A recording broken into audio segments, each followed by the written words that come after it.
राधे राधे दोस्तों, मैं कविता बेलिया हमारे YouTube चैनल में आप सभी का स्वागत करती हूँ। चलिए चलते हैं धार्मिक ग्रंथों और पौराणिक कथाओं की ओर। इसके अंतर्गत आज की कहानी है कि सुदर्शन चक्र ने ऋषि दुर्वासा का पीछा क्यों किया। तो एक बार की बात है, एक राजा अम्बरीश थे। वे भगवान विष्णु के बड़े भक्त थे। भगवान विष्णु की कृपा दृष्टि से उनके राज्य में सुख, वैभव, संपत्ति और प्रजा में काफी संतोष था। सब लोग खुश थे और वे इसका श्रेय भगवान विष्णु को देते थे। और राजा अम्बरीश अपना अधिकांश समय भगवान विष्णु की भक्ति में व्यतीत करते थे।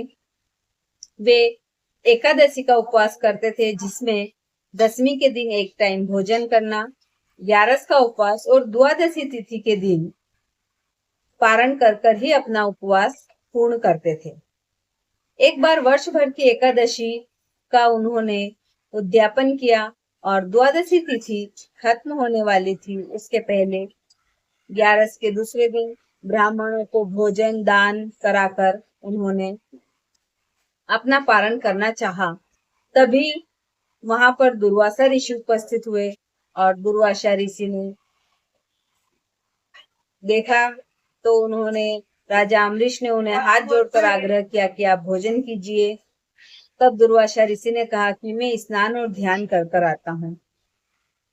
दुर्वासा ऋषि स्नान और ध्यान में करने चले गए और वहां उन्हें इतना समय लग गया कि उन्हें यह ध्यान नहीं रहा कि द्वादशी तिथि खत्म होने वाली है। अब राजा अम्बरीश को द्वादशी तिथि के दिन ही अपने व्रत का पारण करना था। तब वहां उपस्थित उनके गुरुजन और ब्राह्मणों की आज्ञा लेकर उनके कथनानुसार राजा अम्बरीश ने सिर्फ जल ग्रहण करके अपने व्रत को पूर्ण करना चाहा। लेकिन यह देख जैसे ही उन्होंने जल ग्रहण किया, दुर्वासा ऋषि वहां उपस्थित हो गए और उन्होंने यह सोचा कि इन्होंने तो मुझे भोजन के लिए निमंत्रण दिया था और मेरे आने से पहले ही राजा ने भोजन कर लिया, जबकि राजा ने सिर्फ जल ग्रहण किया था। और दुर्वासा ऋषि को क्रोध आ गया और वे राजा अम्बरीश को श्राप देने लगे कि तुमने अतिथि का अपमान किया है। उन्होंने अपने सर से बाल तोड़ा और उसे जमीन पर पटक दिया और उसमें से एक प्रत्यय उत्पन्न हुई और उसे आदेश दिया कि राजा अम्बरीश को खा जाओ। लेकिन राजा अम्बरीश की सुरक्षा के लिए भगवान विष्णु ने सुदर्शन चक्र को पहले से ही नियुक्त कर रखा था। तो सुदर्शन चक्र से वह कृत्या तो उसी समय भस्म हो गई और सुदर्शन चक्र ने दुर्वासा ऋषि का पीछा करना प्रारंभ कर दिया। बहुत दिनों तक दौड़ते रहे दुर्वासा ऋषि, लेकिन सुदर्शन चक्र उनके पीछे पड़ा रहा। दौड़ते दौड़ते दुर्वासा ऋषि ब्रह्मा जी के पास पहुंचे कि मेरी सुदर्शन से रक्षा करो।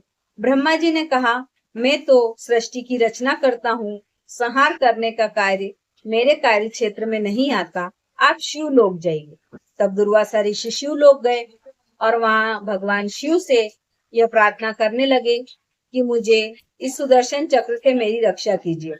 तब भगवान शिव बोले कि सुदर्शन चक्र तो भगवान विष्णु की आज्ञा अनुसार कार्य करता है, आपको विष्णु लोक जाना चाहिए। अब दुर्वासा ऋषि विष्णु लोक गए और भगवान विष्णु से अपने प्राणों की रक्षा के लिए विनती करने लगे। तब भगवान विष्णु ने कहा कि मैंने सुदर्शन चक्र को राजा अम्बरीश की सुरक्षा के लिए नियुक्त कर रखा था। अब आपकी रक्षा तो राजा अम्बरीश ही कर सकते हैं।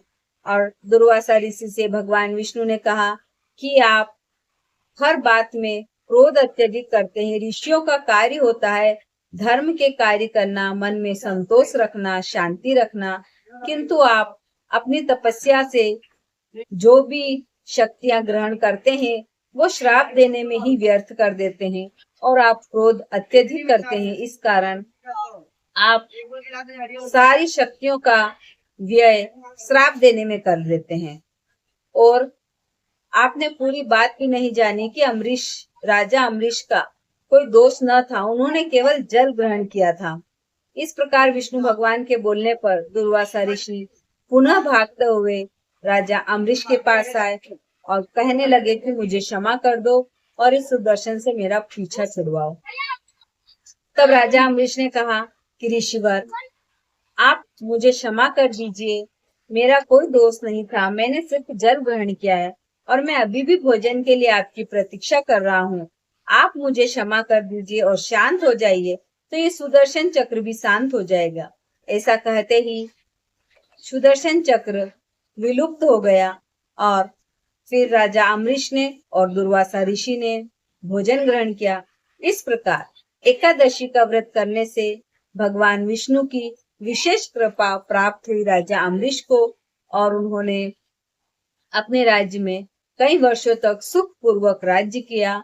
इस प्रकार एकादशी का व्रत करने वालों पर भगवान विष्णु की कृपा दृष्टि बनी रहती है और उन्हें सुख शांति प्राप्त होती है। धन्यवाद।